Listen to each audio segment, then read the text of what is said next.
के पहाड़ों की आवाज, आपकी आवाज। जय उत्तराखंड वैसे मोटन में आपका हार्दिक स्वागत है। खबर उत्तराखंड से। आदर्श ग्राम पंचायत बिलसनी में कोविड-19 में नियमों के अनुसार ही सबको संस्थागत एवं होम क्वारंटाइन करवाया जा रहा है। युवा प्रधान मुकेश रावत के प्रवासियों की क्वारंटाइन की व्यवस्थाओं की सराहना प्रधान ने प्रवासियों को ग्राम में ही खेती एवं पशुपालन सहयोग के लिए भी प्रयास किए जाएंगे। सबको रोजगार मुहैया कराया जाएगा। ग्राम प्रधान सत्ताधारी पार्टी के कार्यकर्ता भी हैं।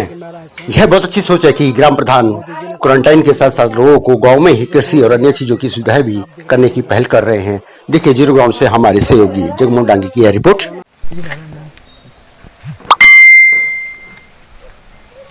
नमस्कार, मैं एक बार फिर पहाड़ों के आवाज़ के लिए आज हूँ पौड़ी जनपद के पट्टी कंडोल सिंह कोट ब्लॉक विकासखंड कोट के ग्राम पंचायत बिरसनी में।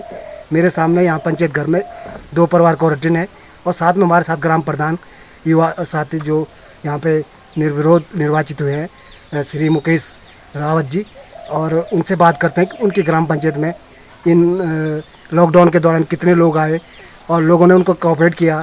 नियमों का पालन, शासन के जो दिशा निर्देश थे उनके अनुरूप उन्होंने उनका पालन किया और क्या क्या उनकी व्यवस्थाएं थी, उनको क्वारंटीन कराने में क्या क्या दिक्कतें आई।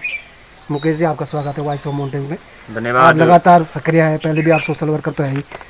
आपकी ग्राम पंचायत में अब तक कितने लोग आ गए बाहर से प्रवासी? सर्वप्रथम तो पहाड़ों की आवाज़ चैनल का मैं अपनी ग्राम पंचायत बिरसनी में हार्दिक अभिनंदन स्वागत करता हूं और बहुत आभार प्रकट करता हूं बड़े भाई डांगी जी का, आदित्य चौहान जी का। देखिए, जब से लॉकडाउन शुरू हुआ है अमूमन 23 मार्च से पूरे देश में वैश्विक महामारी के कारण मेरी ग्राम सभा में 18 मार्च से अब तक 68 लोग अपने घरों में लौट चुके हैं और उन 68 लोगों में से जो मैंने शासन के नियम के अनुसार क्वारंटाइन करा है उनमें से 37 लोगों को मैंने क्वारंटाइन अब तक किया है। और शासन द्वारा लगातार जो नियम दिशा निर्देश दिए गए थे, ग्राम सभा के सभी सम्मानित नागरिकों ने, जो भी बाहर से हमारे प्रवासी भाई बंधु आए हैं, उन्होंने उनका पूर्ण पालन किया है। अभी हमारे छोटे भाई विपिन जी यहाँ पर क्वारंटाइन में, बड़े भाई साहब भी यहाँ पर हैं। ये पंचायत भवन पहले काफ़ी दिनों से बंद पड़ा हुआ था, हमने एकदम से शुरू किया। कुछ समस्याएं हैं इसमें भी, लेकिन आने वाले टाइम में निश्चित तौर पर इनको मैं पूरा करने की कोशिश करूँगा, क्योंकि मैं लगातार शासन प्रशासन से बातचीत जारी रखा हूँ। और कहीं ना कहीं आपको पता है कि ग्राम सभा में फंड की बहुत ज़्यादा दिक्कत है और हर आदमी की इच्छाएं पूरी नहीं हो सकती हैं। आपके चैनल के माध्यम से मैं आपको विश्वास दिलाता हूं कि आने वाले 5 सालों के अंदर ग्राम सभा बिरसनी की दिशा और दशा दोनों सुधरेगी। अभी तो मेरे सामने सबसे बड़ा संकट हमारे सामने ये है कि प्रवासी लोग जो आए हैं इनको रोजगार कैसे मुहैया करें। मैं ये आपसे जानना चाह रहा था कि जैसे लोग बाहर से आए, ये कुछ लोग गाँव में रहेंगे क्योंकि इनकी प्राइवेट नौकरी होगी, लेकिन आपकी तरफ से इनके लिए रोजगार के लिए अपनी ग्राम सभा में क्या क्या प्लान है और जो सरकार की योजना आप जैसे आप वाकिफ़ है उनको जानकारी देंगे, कैसे आप उनको अपने गांव में रोकेंगे ताकि आपकी जनसंख्या भी बढ़ेगी और प्लान का जो एक अंकुश भी लगेगा और साथ में आपका जो बजट होगा ग्राम सभा वो भी बढ़ेगा। बिल्कुल बिल्कुल, आप सही बात की। जहाँ तक स्वरोजगार देने का सवाल है, मैंने गाँव वालों को पहले कहा था कि आप खेती कीजिए।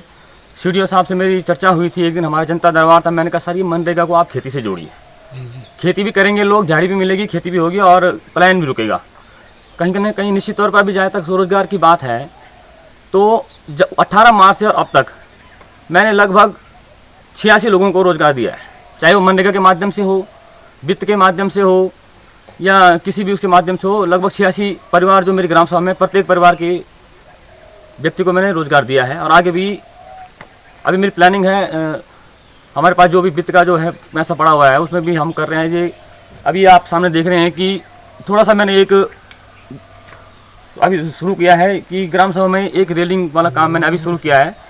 और अभी आपने देखा होगा कि पेपरों में कई प्रकार की वो आ रहे थे। हम प्रधान लोगों को जिस तरह प्रकार से मानसिक तनाव झेलना पड़ रहा है, आप उससे वाकिफ़ हैं कि आजकल सोशल मीडिया के माध्यम से बार बार छोटे छोटे सवालों में मतलब रहता है कि कई लोग प्रधानों को 9 लाख रुपए मिल, कहीं मिल 4 करोड़ मिल गए।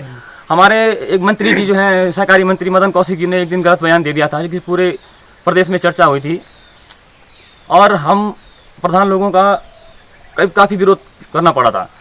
लेकिन मैं विश्वास दिलाता हूँ आपके चैनल के माध्यम से, आपके पत्रकारिता के माध्यम से, आपके न्यूज़पेपर के माध्यम से मैं आपको विश्वास दिलाता हूँ कि विगत 5 सालों के अंदर इस ग्राम सभा को समृद्ध ग्राम सभा बनाने के लिए, एक आदर्श ग्राम सभा बनाने के लिए मैं तत्पर रहूँगा। और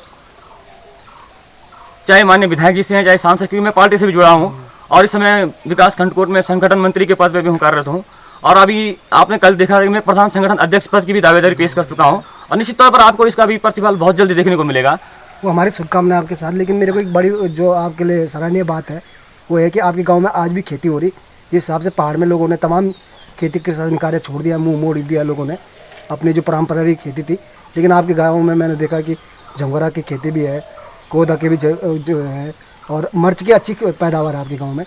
तो कहीं ना कहीं आपका लिए एक बहुत बड़े वो है कि आप मनरेगा पर फोकस न डालते हुए खेती किसानी पर भी आपका जोर है।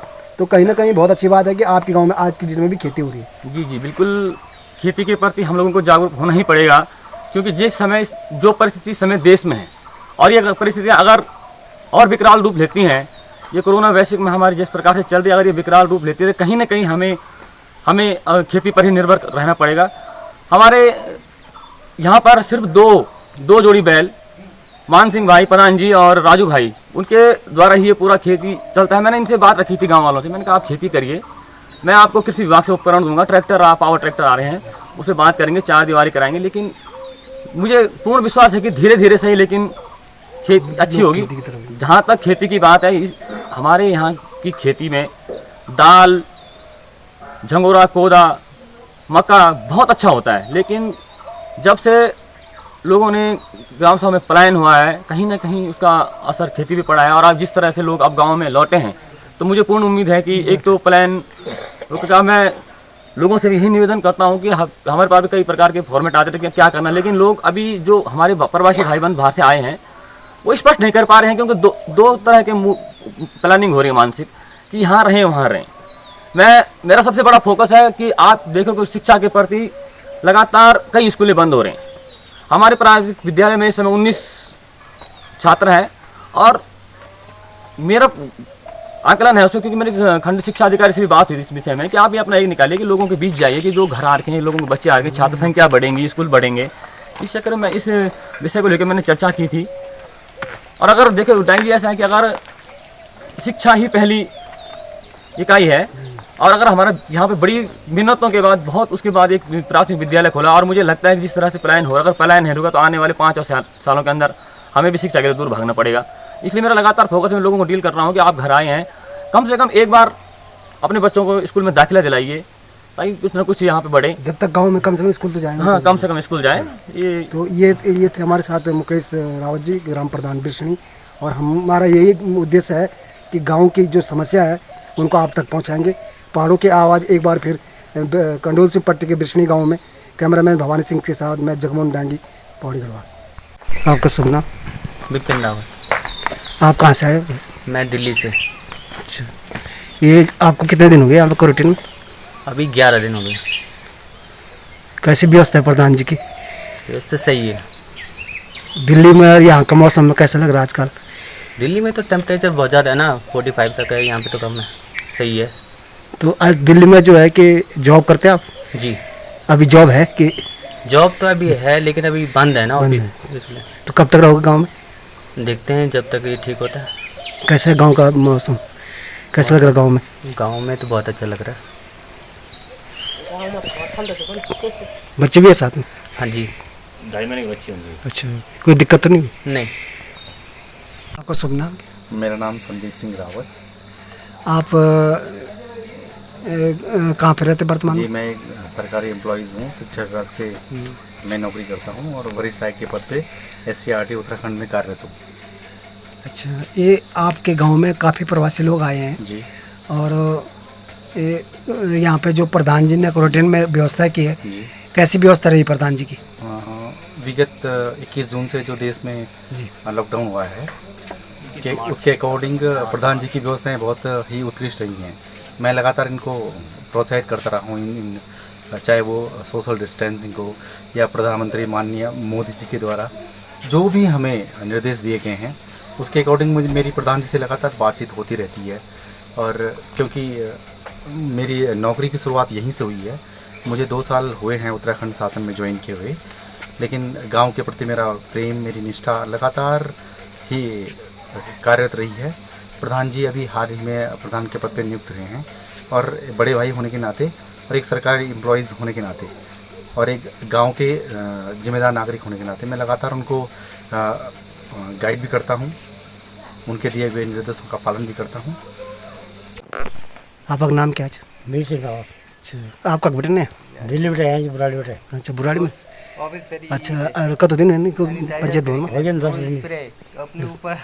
कोई दिक्कत नहीं? नहीं, कोई दिक्कत नहीं। सब व्यवस्था ठीक है प्रधान जी? प्रधान जी के सहयोग में ना? हाँ, बहुत बढ़िया है। अच्छा, कब तक रहे गाँव में? रेल 2 महीना। अच्छा, ठीक है, दिल्ली से ना? हाँ जी, मौसम बढ़िया है। तो आप बराबर आना ना कहूँ? हाँ, हर साल आना जी। अच्छा, तो गाँव में आई बार खेती बाड़ी कुछ चाहे? हाँ, थोड़ा बहुत करा छल लोग। जय उत्तराखंड। आप देखना छो पहाड़ों की आवाज, गांव की आवाज, घर घर की आवाज। पहाड़ों की सच्ची खबर देखना को हम प्रतिबद्ध छो। एक आवाज था, आपको सहयोग जरूरी है ना? आप चैनल थी सब्सक्राइब करा, शेयर करा, अपन प्रतिक्रिया जरूर लिख, अपन ध्यान रखा। और उत्तराखंड को अन्य खबरों से देखना खड़ा है हमारे वेबसाइट www.voiceofmountains.com पर देखा। धन्यवाद। बारमासा उनरण का फल बाकु चेता मेरी छेला, उनरण का फल बाकु चेता मेरी छेला।